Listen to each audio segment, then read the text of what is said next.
جائے تو اس کو برقرار کس طرح رکھا جائے؟ لکھا ہے کتاب طالب الکیفیات طالب المولا نیست. کیفیات کا طالب مولا کا طالب نہیں ہوتا. تو کیفیات کا طالب نہیں ہونا چاہیے، اللہ سے محبت کا طالب ہونا چاہیے. کیونکہ کیفیات کا مطلب ہے آپ کو مزے چاہیے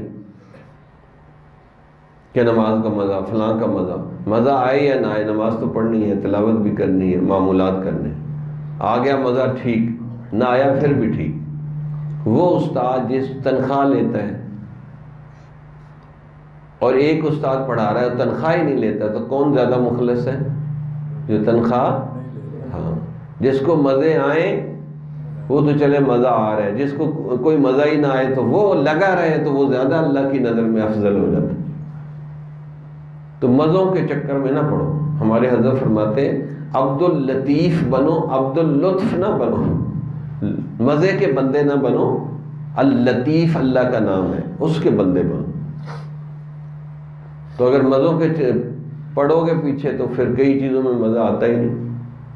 آپ یہ کہ ہم نے اللہ کی بات مانی ہے، نبی کی بات مانی ہے، بات ختم.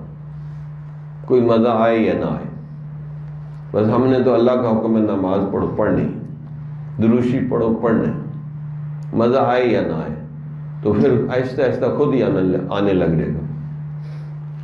جمال الوجود بذكر الإله وتصفو الحياة